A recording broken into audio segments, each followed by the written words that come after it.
Mari kita berdoa untuk mendengar dan mengalami firman Tuhan. Mari kita berdoa. Ya Tuhan, kami percaya kebenaran-Mu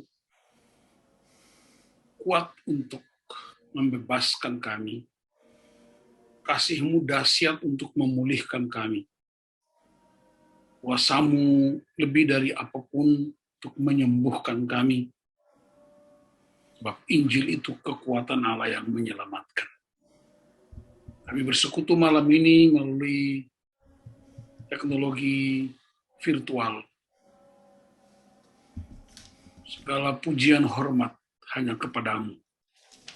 Dan firman Allah malam ini hamba serahkan di tangan Tuhan yang hidup.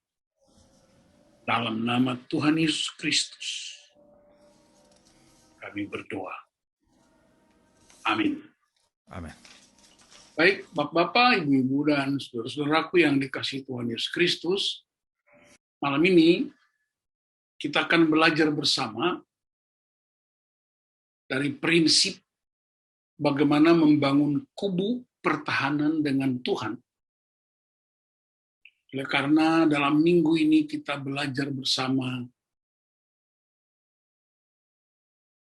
kekuatan yang datang dari Tuhan, itu menjadi hikmat untuk mengalahkan setiap siasat-siasat dunia.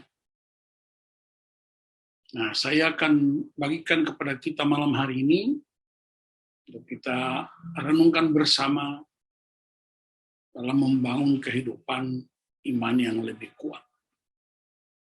Nah, Bapak-bapak, Ibu-ibu, perhatikan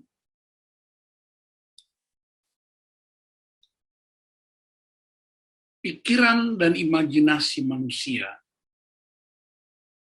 itu dibentuk oleh Tuhan. Dalam pengajaran psikologi dan para penggagas foto karakter menemukan yang disebut prefrontal cortex pada otak manusia. Dan apa yang kita pikirkan itu akan menjadi keyakinan kita. Dan keyakinan kita akan melahirkan sebuah tindakan. Jadi apa yang kita pikirkan, apa yang kita yakini, itu melahirkan perbuatan. Perbuatan itu bisa menjadi baik jika yang kita pikirkan adalah hal-hal yang baik. Perbuatan kita menjadi buruk dan jahat jika yang kita pikirkan dan renungkan dan yakini hal-hal yang jahat. Nah, mari kita perhatikan kubu-kubu apa saja yang sering kita bangun. Sehingga saya beri judul kubuku melawan kubu Allah.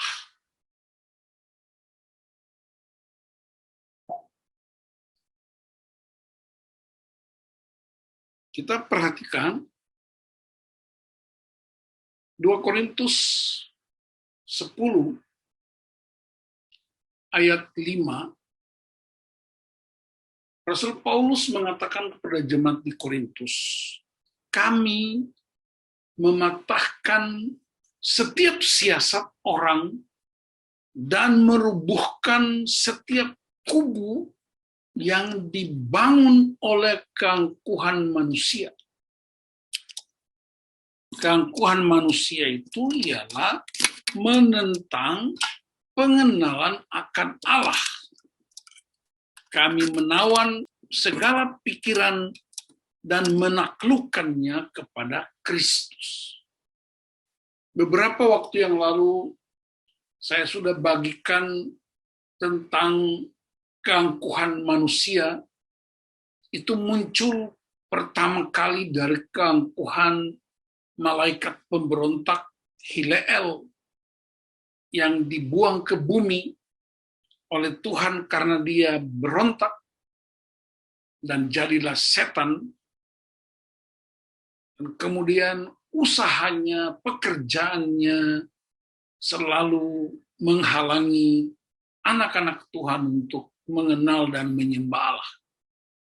Dan itu bisa termanifestasi dalam berbagai bentuk, sehingga Rasul Paulus berkata, kami menawan segala pikiran dan menaklukkannya kepada Kristus. Menawan artinya menguasainya, mengambil alih, dan diarahkan kepada kuasa Kristus. Nah, karena itu, mari kita perhatikan ada 6 kubu di dalam pikiran manusia yang harus diperangi. Yang sering digunakan dengan istilah yang agak keren, yaitu battle in dianoia, atau pertempuran dalam pikiran manusia. Yang pertama, kubu asumsi. Amsal 23 ayat 7a berkata, sebab seperti orang yang membuat perhitungan dalam dirinya sendiri, demikianlah ia. Jadi apa yang dia bangun, apa yang dia pikirkan, itulah dia. Nah, ada 3 tingkat pengetahuan. Tingkat yang pertama disebut tingkat asumsi. Asumsi itu prejudice, praduga-praduga, asumsi tidak selamanya benar. Bahkan asumsi cenderung menghakimi, cenderung menggosipi, cenderung ya, menggeneralisir.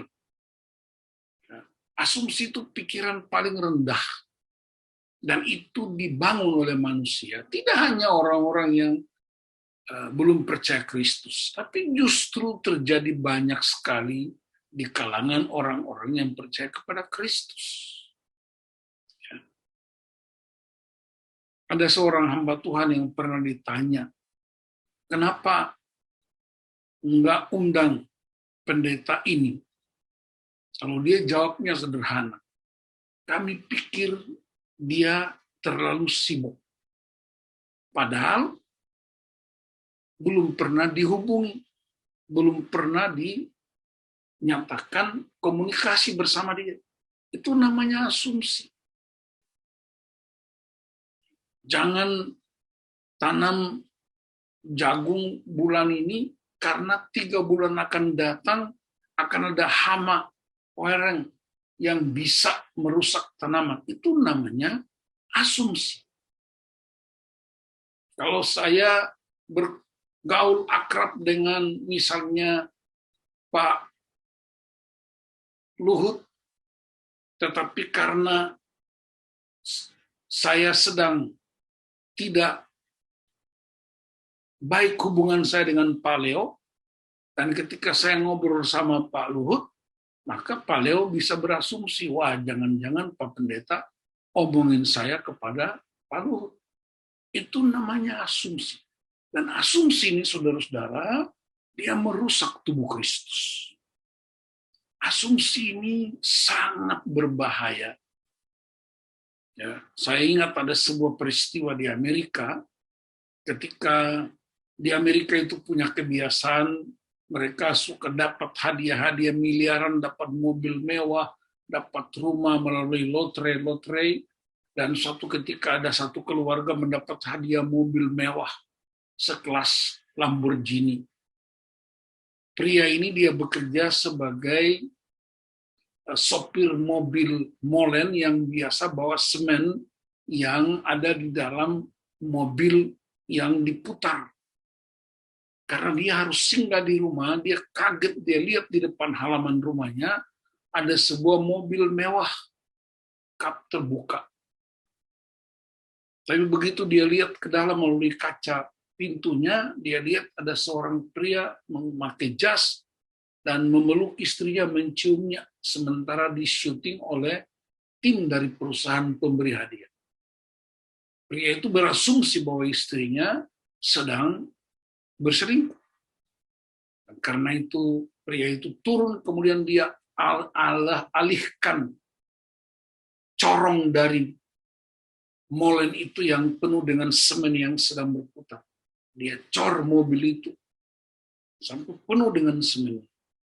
Setelah mereka keluar dari ruangan, ternyata ada tim yang datang menyerahkan hadiahnya, dan istrinya begitu gembira mengangkat hadiah itu, gambarnya, tetapi sudah terlanjur suaminya mengecor mobil itu.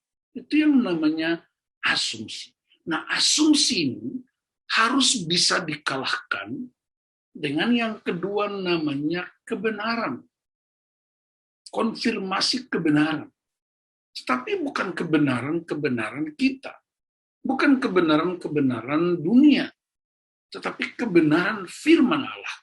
Sebab hanya firman Allah, kebenaran yang mutlak, yang sah, yang dapat diyakini kekuatan firman Allah. Tapi yang ketiga, kedua kebenaran itu dia mesti naik ke tingkat yang ketiga. Karena kebenaran firman masih menjadi inspirasi, masih menjadi insight yang baru, pencerahan buat kita. Harus masuk ke tingkat ketiga yang namanya hikmat. Hikmat adalah kemampuan yang diberikan Allah kepada setiap orang untuk mempraktekkan firman Allah pada situasi apapun, kapanpun, dimanapun. Jadi kita mesti bertumbuh dari asumsi ke kebenaran firman Allah, dan kebenaran itu kemudian kita meminta hikmat dari Allah untuk mempraktekkan kebenaran itu dalam setiap situasi apapun. Hikmat itu sumbernya ialah Allah, dan firman itu sumbernya ialah Allah. Jadi kalau kita minta hikmat Allah, bergaul karib dengan Allah, maka kita akan dapat hikmat untuk mempraktekkan setiap kebenaran pada waktu yang tepat. Itu kubu asumsi yang harus kita perangi setiap hari sehingga kita menjadi pemenang. Yang kedua, jemaat yang dikasihi Tuhan, kubu pikiran tumpul. 2 Korintus 3 ayat 14. Tetapi pikiran mereka telah menjadi tumpul. Sebab sampai pada hari ini selubung itu masih tetap menyelubungi mereka. Jika mereka membaca perjanjian lama itu tanpa disingkapkan. Karena hanya Kristus saja yang dapat menyingkapkannya. Ya, kalau kita baca perjanjian lama, saudara-saudaraku, banyak hal yang aneh bin ajaib. Banyak hal yang bisa membuat kita kecewa. Masa kok firman Allah seperti ini, ada pembunuhan, ada pemerkosaan, ada kejahatan-kejahatan, ada segala macam. Alkitab itu terbuka. Dia menceritakan semua peristiwa yang dialami manusia. Untuk menggambarkan bahwa inilah gaya hidup manusia yang belum mengenal Allah. Dan inilah perjuangan-perjuangan setiap orang untuk menjalani kehidupan. Orang Israel misalnya 430 tahun di Mesir, dan mereka tidak hanya hidup di situ, tidak hanya disiksa, dijajah di situ, tapi mereka juga punya penyembahan-penyembahan terhadap siapa yang berkuasa. Siapa yang berkuasa, dia akan menguasai kita, dan ketika kita dikuasai, maka kita juga akan tunduk pada peraturan-peraturan yang berlaku di tempat itu. Sehingga mereka juga ikut menyembah kepada dewa-dewi yang disembah orang Mesir. Itulah sebabnya Tuhan mengizinkan 10 tula itu. Sebenarnya Tuhan sedang menghancurkan, mematakan semua berhala-berhala itu, dan membersihkan Israel supaya mereka bisa masuk ke tanah perjanjian dengan pikiran yang baru, dan pikiran yang dahsyat untuk mengenal Allah. Dan karena itu Tuhan mesti ubah mereka, pikiran mereka, kubu pikiran tumpul ini diubah oleh Tuhan selama 40 tahun di padang gurun. Sebab Tuhan tidak hanya membunuh atau menghancurkan berhala-berhala itu di Mesir, tapi Tuhan juga mau bersihkan pikiran-pikiran dari orang-orang Israel supaya mereka masuk ke tanah perjanjian dengan pikiran yang baru, pikiran mengenal Allah. Dan 2 Korintus 3 ayat 15 berkata, hanya Kristus yang menyingkapkannya. Hanya Kristus yang menggenapi semua yang tertulis di Alkitab, khususnya Perjanjian Lama. Karena itu mari kita mulai perangi kubu pikiran-pikiran yang tumpul itu, membanding-bandingkan masa lalu. Oh, kalau kita di zaman ini begini, kita di zaman ini begini, dulu kami begini, dulu kami begitu. Ya, seperti orang Israel begitu ada di padang gurun, mereka bilang, kenapa kita mati di sini, tidak ada air, tidak ada itu dan ini. Padahal di Mesir itu ada bawang putih, ada bawang pre, ada kacang merah, ada semua keinginan-keinginan manusiawi. Mereka itu muncul, padahal mereka tidak sadar bahwa Allah sedang membebaskan mereka. Karena itu mari kita benahi pikiran-pikiran kita yang cenderung jadi tumpul karena menilai masalah dengan selubung-selubung yang kita bangun sendiri. Dan ini tidak ada orang lain bangun buat kita. Kita yang bangun sendiri. Yang ketiga, kubu arogansi. Ya. 2 Korintus 10 ayat 5. Kami mematahkan setiap siasat orang dan merubuhkan setiap kubu yang dibangun oleh keangkuhan manusia untuk menentang pengenalan akan Allah. Kami menawan segala pikiran dan menaklukkannya kepada Kristus. Arogansi atau kesombongan. Tuhan membenci orang-orang yang sombong, tapi mengasihi orang-orang yang rendah hati.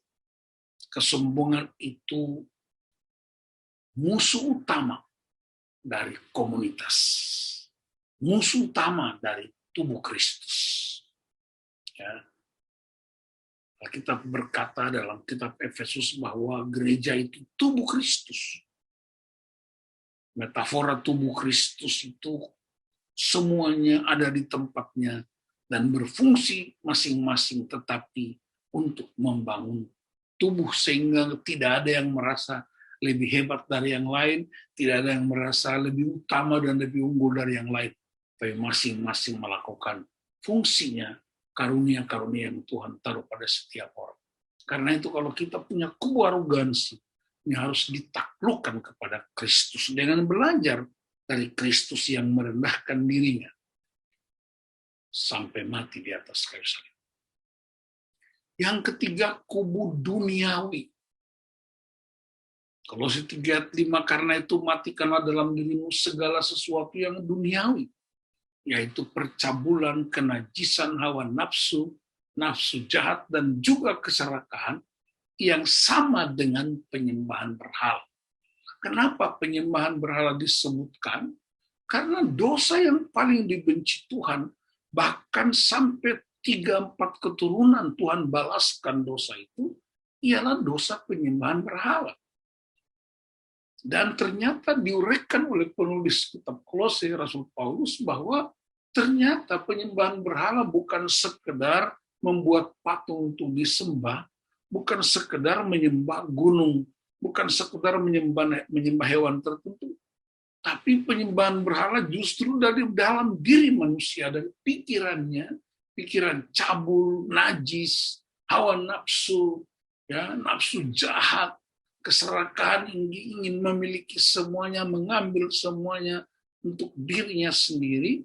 Justru penyembahan berhala yang paling mengerikan bagi Tuhan bukan patung apapun, bukan lembu apapun, tapi justru dibangun dalam pikiran manusia. Itu sebabnya salah satu perintah Tuhan bagi orang-orang Israel dalam hukum atau 10 perintah itu ialah jangan membuat bagimu patung yang menyerupai apapun. Kata patung itu bukan barang kayu yang dibuat jadi patung, bukan tanah liat yang dibuat-buat bikin patung, bukan. Tapi patung yang menyerupai apapun, bahasa Inggrisnya image likeness, membuat gambaran apapun yang menyerupai. Dan itu terjadi karena apa? Di pikiran. Perhatikan saudara-saudara, orang-orang yang ahli seni lukis, ahli pahat, ahli membuat apapun, itu semua datang dari apa? Dari imajinasinya. Dia membayangkan patung itu seperti apa, mungkin perutnya agak kuncit sedikit, bibirnya akan agak tebal, telinganya akan agak besar sedikit, kepalanya agak botak. Itu kan dibangun di imajinasi orang yang membuatnya. Dan itulah yang kita bangun dalam pikiran-pikiran kita, sehingga selalu menjadi kubu. Ingat bahwa kubu-kubu ini adalah ruang kendali iblis. Karena itu harus dibersihkan. Yang kelima, kubu animisme. Kisah 17 ayat 29. Sebab ketika aku berjalan-jalan di kota melihat-lihat barang-barang pujaanmu, aku menjumpai juga sebuah mesbah dengan tulisan, kepada Allah yang tidak dikenal. Apa yang kamu sembah tanpa mengenalnya, itulah yang kuberitakan kepada kamu. Animisme itu kepercayaan kepada roh-roh halus, ya, yang bermanifestasi dan dibuat dalam bentuk patung. Nah, di Efesus, ya, itu dibangun sebuah patung, mesbah, dan ada tulisannya. Tulisannya menarik, kepada Allah yang tidak dikenal. Dan Rasul Paulus menggunakan momentum itu, yang tidak dikenal itulah yang aku beritakan. Yang kamu tidak kenal dia, tapi dia kenal kamu. Kamu tidak mengenal karakternya, tapi dia kenal karaktermu. Siapakah dia? Kristus itu. Siapakah dia? Allah yang hidup dan berkuasa. Dari kubu animisme ini masih ada sekarang di kalangan banyak orang-orang Kristen ya, secara sadar seringkali, aduh aku dengar suara almarhum ibu, aku dengar suara almarhum ayah. Itu kecenderungan ke animisme, percaya pada roh-roh halus. Tiba-tiba ya ada kupu-kupu masuk ke rumah, wah ini ada berkat. Lalu kupu-kupunya nyasar doang. Tiba-tiba tangan gatal, wah ini nanti dapat berkat. Padahal dia belum mencuci tangan. Ya ada saja spirit-spirit ini muncul dalam kepercayaan orang-orang Kristen. Mungkin bisa dalam bentuk candaan, tapi ingat apa yang keluar dari mulut kita, itu luapan dari hati kita.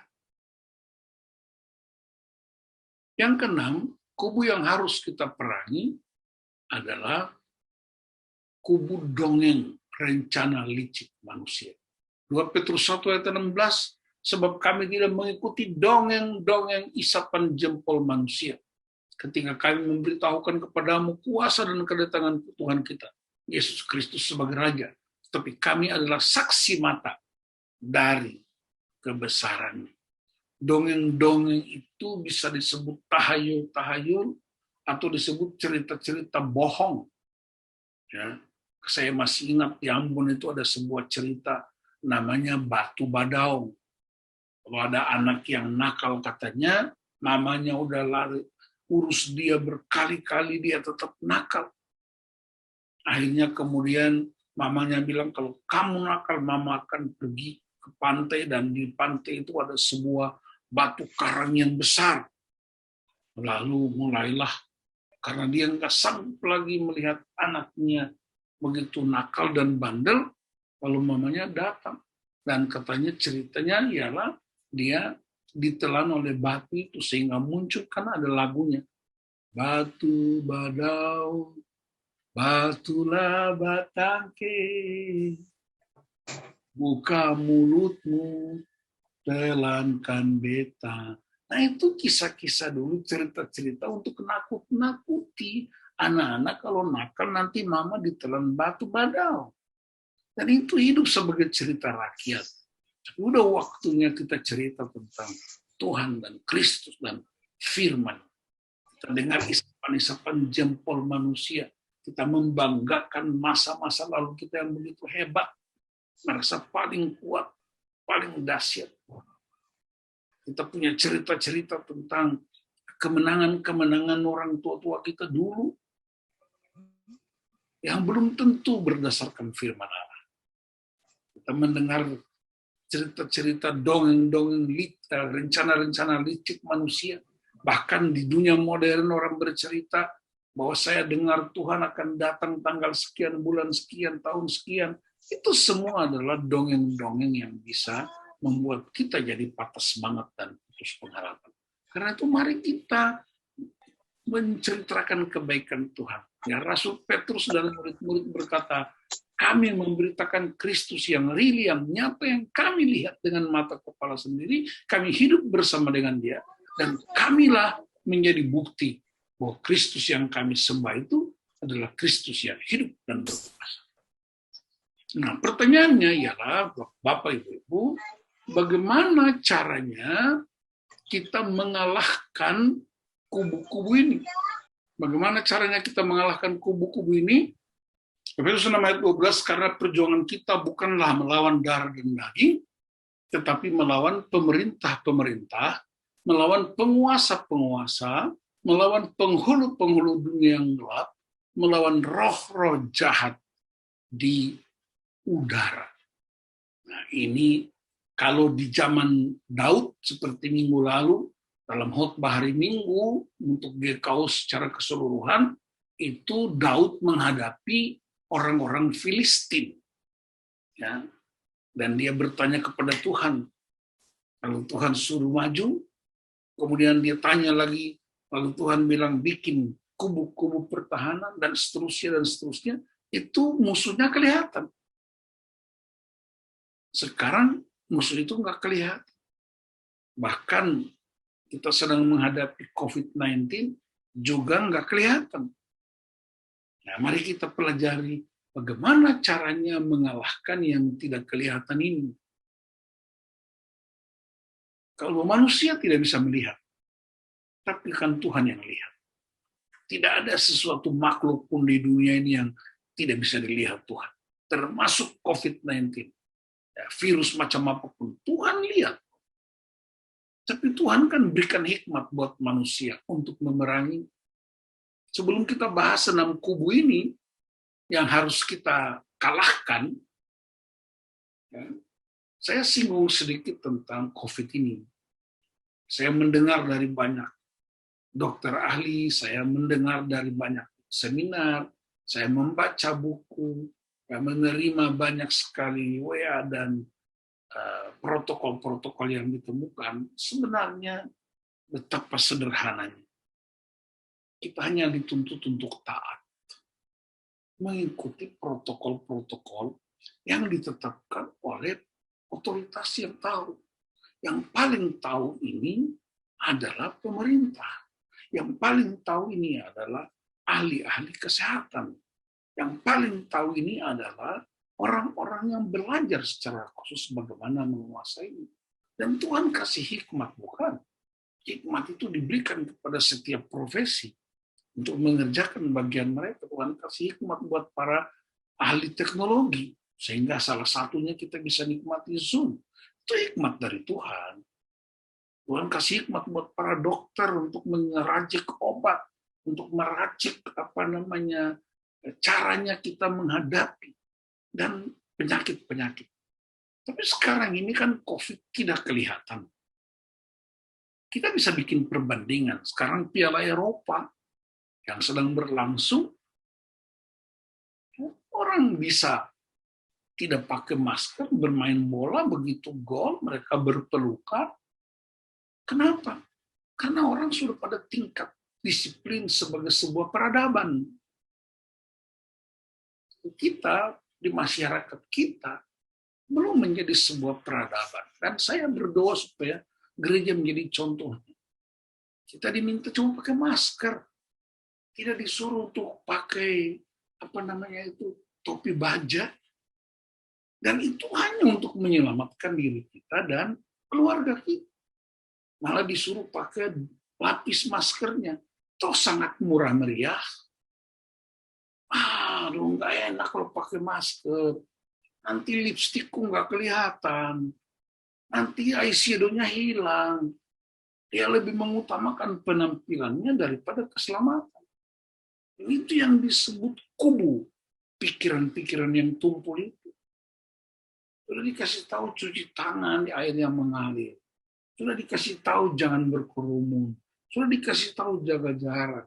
Nggak apa-apa kok. Ada adik saya di Bekasi, ya, dia bekerja dan seringkali dia kirim ikan ke rumah kami, dia yang ngantar. Dia kalau turun dari mobil dia nggak pakai masker. Saya tegur keras, saya nggak apa-apa Bu, saya usah takut. Nah lihat, cara-cara berpikir yang tidak sesuai dengan firman Allah. Saya tegur dia dengan keras. Kamu yang nggak apa-apa, saya yang apa-apa. Harus pakai masker.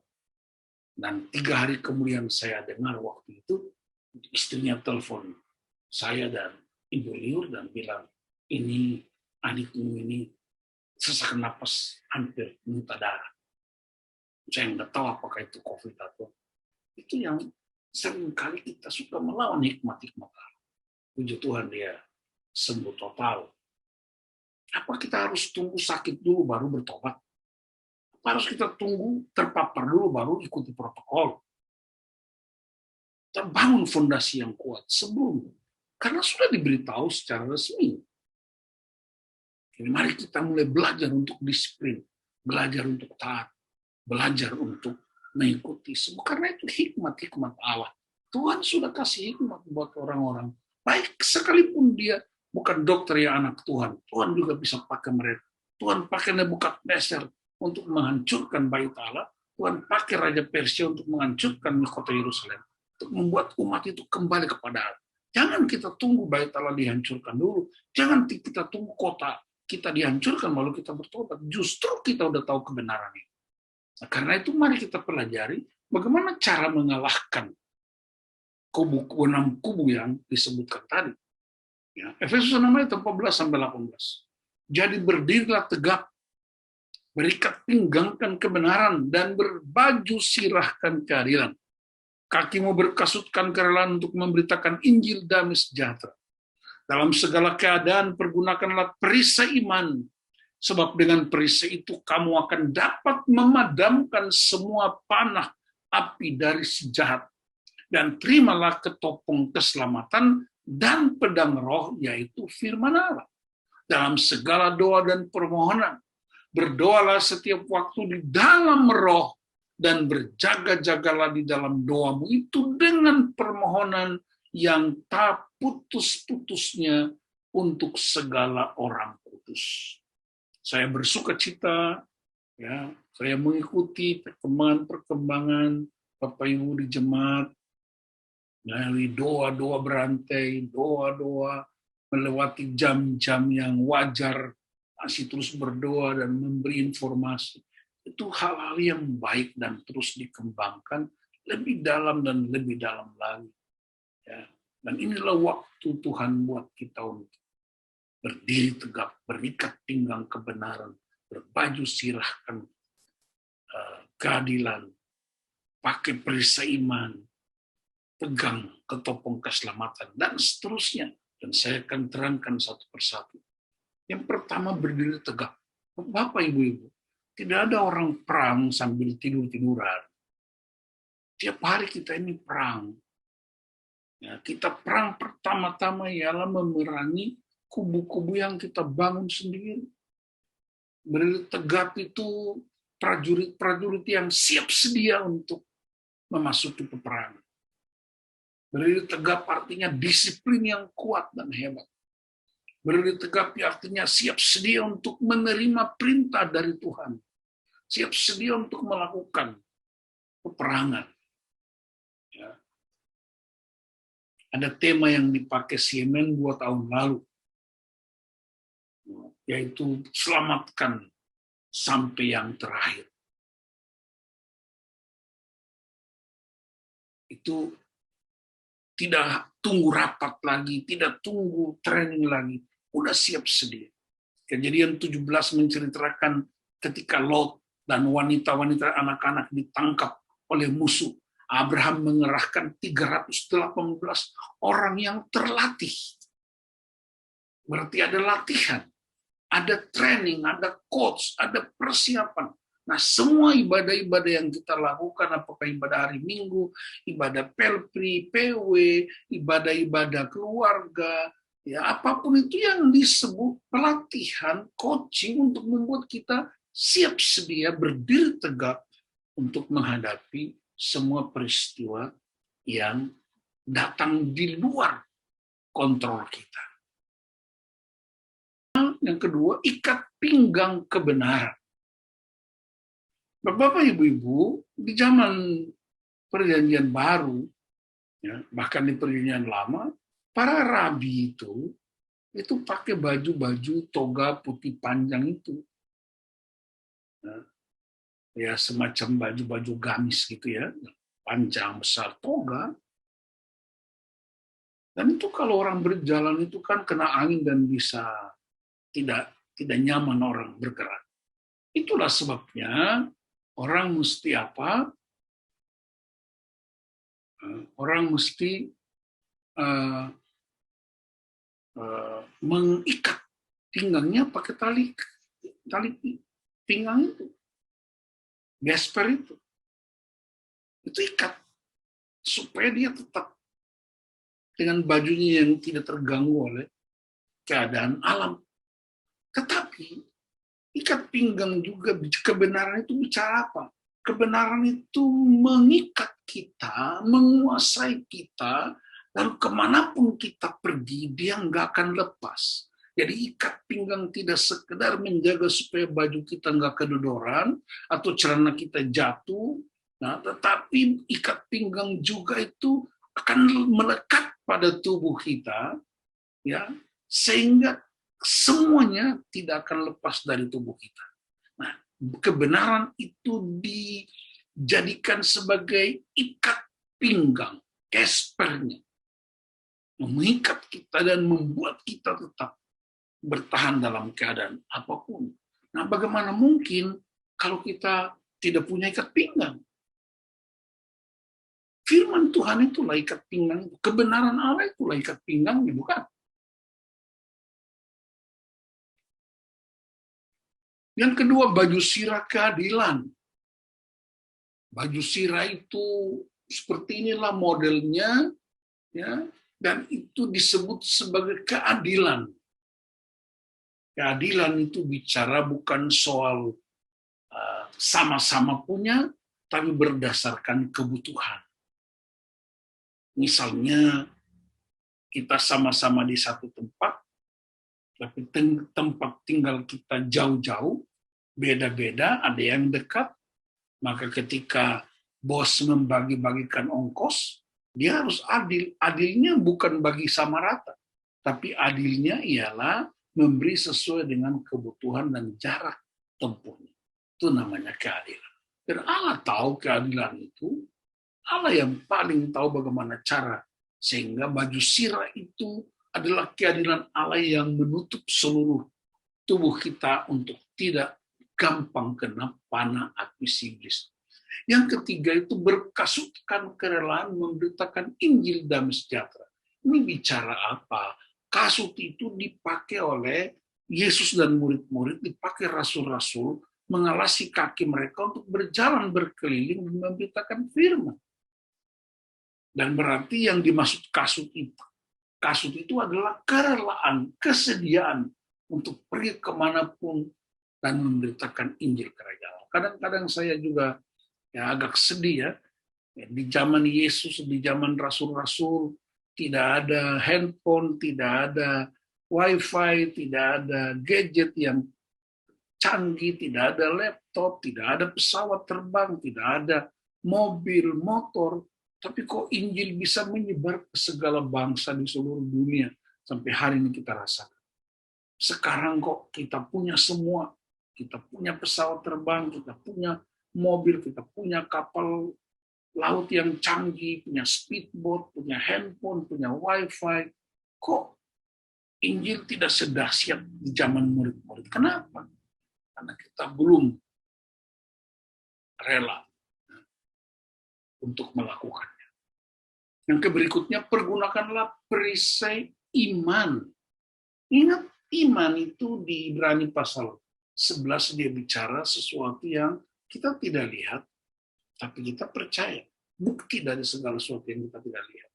Iman itu artinya Anda tidak usah berjuang mengerti Tuhan. Tidak usah. Tuhan tidak dapat dimengerti. Karena kitab Yesaya 40 ayat 15 berkata, manusia dan segala alam raya ini hanya sebesar seperti setitik debu di hadapan Tuhan. Jadi kita nggak mungkin mengerti Allah. Tapi yang kita lakukan ialah percayai Allah. Allah tidak perlu dimengerti karena pikiran kita terbatas, pengetahuan kita terbatas. Tapi Allah harus dipercayai sebab Dia telah memberi kita iman untuk mempercayai dan mempercayakan diri kepadanya. Karena itu banyak orang kecewa karena dia merasa tidak mengerti apa yang Tuhan sedang kerjakan. Aku nggak ngerti. Memang kamu nggak bisa ngerti karena memang pikiranmu terbatas. Tetapi yang dia butuhkan itu percaya sama dia. Dan ketika kita percaya sama dia, itu yang disebut dia beri hikmat pada waktunya untuk kita bisa bertindak. Yang berikutnya, ketopong keselamatan. Ya, semacam helm. Itu yang dipakai oleh Goliat. Tapi ketika Goliat pakai itu, kenapa ya umban batu dari Daud itu bisa kena ke dahinya? Itu sederhana kalau bikin tafsirannya. Orang yang sombong kalau dia pakai helmnya, ya, lalu kemudian orang sombong kan suka angkat wajahnya. Tapi kalau saudara ketemu orang yang jalan di pasar terus tiba-tiba diangkat wajahnya, kalau lihat suami mau bangun pagi dan dia jalan sambil angkat wajah, itu bukan sombong. Itu mungkin tadi malam dia salah bantal waktu tidur ya. Tapi orang sombong itu selalu merasa aku lebih hebat, aku lebih kuat, aku lebih paling benar. Nah, Goliat itu merasa paling hebat, paling benar, dia angkat wajahnya. Angkat wajah otomatis helmnya itu bergeser ke bawah, ke belakang. Dan batu yang dilepaskan dengan ketepel dari Daud langsung tembus ke dahinya. Bayangkan dahi itu kekuatannya untuk melindungi prefrontal cortex itu 10 kali lebih kuat. Makanya kalau orang lihat orang benturkan kepala di tembok itu nggak mudah percaya. Itu Tuhan ciptakan. Tapi bayangkan hanya batu kecil yang diambil dari kali dan dilepaskan dengan ketepel. Itu bisa tembus kesombongan manusia itu.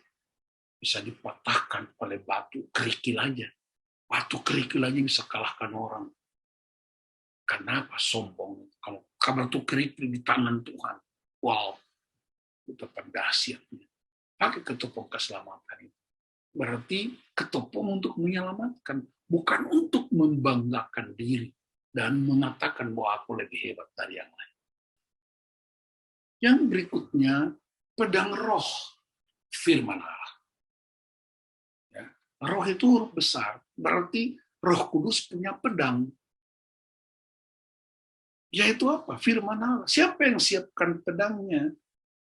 Kita yang siapkan. Roh Kudus memang nggak ada kerjaan, dia bikin-bikin pedang. Ya, Roh Allah. Kita yang siapkan pedangnya. Supaya ketika kita menghadapi serangan-serangan yang tiba-tiba, Roh Kudus akan mencabut pedang itu. Untuk apa?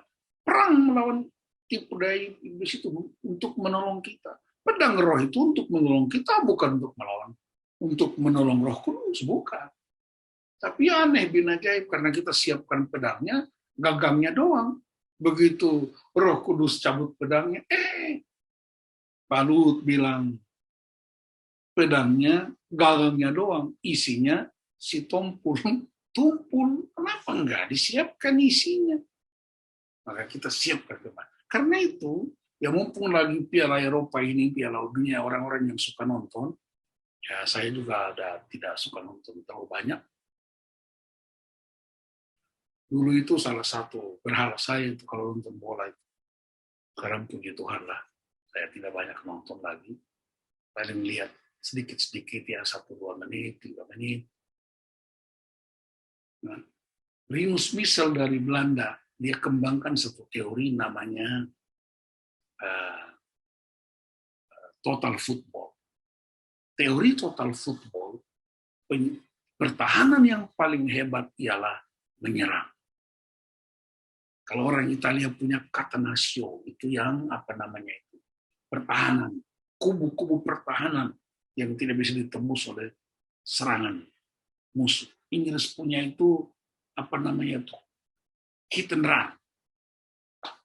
Itu masing-masing negara punya teori bola. Nah, Rinus Michels dari Belanda, dia kembangkan namanya total football, yaitu pertahanan yang paling hebat ialah menyerang. Dan karena itu semua perlengkapan senjata Allah bukan hanya untuk bertahan, Bapak Ibu. Perhatikan semua sesuatu yang sudah saya terangkan, itu hanya pertahanan. Tapi ada satu lagi yang penting, yaitu pedang roh untuk apa? Menyerang. Jadi kita tidak hanya tunggu diserang terus. Lalu kita terpuruk, lalu kita mulai bangun pribadi kita, lalu kita bangun kubu kita terus di situ. Tapi lihat Tuhan suruh Daud kembali ke kubu-kubu, kemudian mereka serang dan hancur semuanya. Orang-orang Filistin itu. Jadi pedang roh itu dimaksudkan untuk kita serang. Bukan hanya menggunakan perisai iman dan lain-lain untuk bertahan, tapi kita pakai firman untuk serang. Serang siapa? Iblis. Karena iblis nggak takut pendeta. Iblis nggak takut ketua sinode. Iblis nggak takut pengkhotbah. Iblis hanya takut firman Allah. Orang Yesus saja dia lawan. Tapi dia bisa kalah karena Yesus pakai firman untuk enyahkan dia. Karena iblis itu adalah roh Allah yang pernah jadi malaikat. Dan dia tahu firman. Itu sebabnya kalau firman diucapkan, dan firman itu Allah, maka iblis itu akan kalah. Karena itu jangan hanya jadi bertahan, jadi kubu-kubu pertahanan saja, tapi kita juga menjadi penyerang-penyerang yang hebat terhadap tipu daya iblis. Dengan cara apa? Berdoa dalam roh, berjaga-jaga dalam roh. Kita berdoa dalam roh artinya roh kita berkomunikasi dengan roh Allah. Karena roh kita berasal dari Allah. Kita berjaga-jaga dalam doa. Itu sebabnya ketika Yesus di Taman Getsemani, dia sedikit bergeser selemparan batu, maksudnya jaraknya mungkin sekitar 10 atau 15 meter dari murid-murid. Dia datang ketemu mereka udah ketiduran. Dia bilang apa? Tidakkah kamu bisa berjaga-jaga 1 jam saja? Ternyata itu membuat saya itu begitu terharu. Tuhan nggak butuh 24 jam untuk kita berdoa berjaga-jaga. Dia cuma butuh 1 jam saja. Hanya 1 jam berdoa berjaga-jaga. Kamu harus berdoa karena roh penurut, tetapi daging lemah. Akhirnya hendaklah kamu kuat di dalam Tuhan, di dalam kekuatan kuasa. Kita kuat bukan karena harta, jabatan, pangkat, golongan, gelar akademis, tapi kita kuat karena kekuatan kuasa Allah. Yang di dalam Roma 1 ayat 16, aku punya keyakinan yang kokoh. Aku tidak malu memberitakan Injil. Kata Paulus, karena Injil adalah kekuatan Allah yang menyelamatkan orang-orang yang percaya. Nah, terakhir, bagaimana kita membangun kubu Allah? Izinkan kekuatan Allah dibangun dalam hidup kita. 2 Timotius 1 ayat 7, sebab Allah memberikan kepada kita bukan roh ketakutan, melainkan roh yang membangkitkan kekuatan, kasih, dan ketertiban. Jadi roh itu membangkitkan kekuatan, membangkitkan kasih agape, tapi juga ketertiban. Jadi kita juga mesti tertib. Kita punya roh, yes. Kita punya iman, yes. Tapi kita mesti tertib.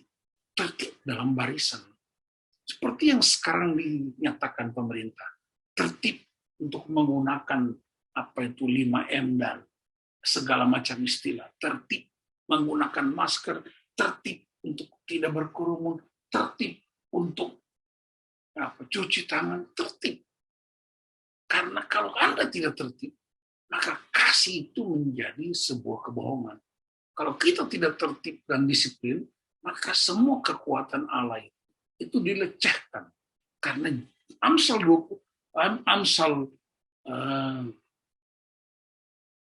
13 dia berkata bahwa doa tanpa ketaatan doa itu sebuah kekejian buat Tuhan. Kita berdoa luar biasa, hamba-hamba Tuhan berdoa, suami istri berdoa, pendeta berdoa, gembala berdoa, semua orang berdoa buat kita. Tapi kalau kita nggak disiplin, doa-doa itu seperti sebuah kekejian buat Tuhan. Karena itu mari kita praktekkan. Bagaimana membangun hubungan kubu-kubu Allah ini? Hubungan yang intim dengan Allah melalui doa dan firman setiap hari. 1 Tawaria 16 ayat 11, carilah Tuhan kekuatannya. Carilah wajahnya selalu. Tidak salah kita cari uang. Tidak salah kita cari makan. Tidak ada yang salah.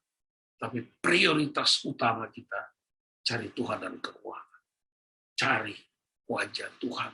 Bahkan Yesus sendiri berkata dalam Matius 6 ayat 33, carilah dahulu kerajaan Allah dan kebenaran. Yang berikutnya, hidup dalam komunitas yang sehat. Hendaklah perkataan Kristus diam dengan segala kekayaannya di antara kamu, sehingga kamu dengan segala hikmat mengajar dan menegur seorang akan yang lain, dan sambil menyanyikan mazmur dan puji-pujian dan nyanyian rohani, kamu mengucap syukur kepada Allah di dalam hatimu. Kolose 3:16 bicara tentang firman Allah itu tidak pada diri saya pribadi, tetapi di antara kamu. Artinya kita semua punya. Dan ketika kita kumpul bersama, maka ada yang mengajar, menegur seorang yang lain, tidak tersinggung. Justru ketika orang ditegur kesalahannya, dia bilang, praise the Lord, haleluya, ku berbahagia, yakin, teguh. Itu yang disebut orang yang hidup dalam kekayaan firman. Ketika dia ditegur, dia bersyukur dan bernyanyi buat Tuhan. Ketika orang diajarkan, dia bersedia untuk dibentuk oleh firman Allah. Jadi, kubu-kubu yang aku bangun sekarang sudah dirobohkan dengan kekuatan Allah. Sekarang aku menjadi alat Tuhan membangun hubungan pribadi dengan Tuhan, bersekutu dengan Kristus. Aku dalam kitab persekutuan yang sehat sebagai kubu pertahanan dari Tuhan dan sekaligus kekuatan menyerang untuk mengalahkan tipu muslihat iblis. Dan Rasul Paulus berkata dalam setiap perjalanannya di mana dia tancapkan Injil, dia berkata, more than conqueror, aku lebih dari pemenang. Itu juga yang dipraktekkan oleh George Bush Junior ketika gedung kembar di New York itu diserang oleh tipu daya iblis. Dalam waktu sekejap, dia berdiri di pinggiran puing-puing itu dan dia berkata, selamatkan sampai yang terakhir. Itu yang dipakai oleh Seaman, rescue the last man out. Selamatkan sampai yang terakhir. Kita adalah orang-orang yang lebih dari pemenang. Karena kita telah mengalahkan pikiran-pikiran kubu-kubu pertahanan kita. Dan kita punya persekutuan dengan Kristus untuk mengalahkan tipu daya yang sedang menggerogoti dunia. Saya berdoa supaya dengan keyakinan kita kepada Kristus, saya berdoa supaya hubungan kita dengan Kristus tidak hanya membangun kubu pertahanan, tapi kita juga menjadi more than conqueror yang juga menjadi bukti bagi dunia bahwa Tuhan yang kita sembah adalah Tuhan yang hidup dan berkuasa.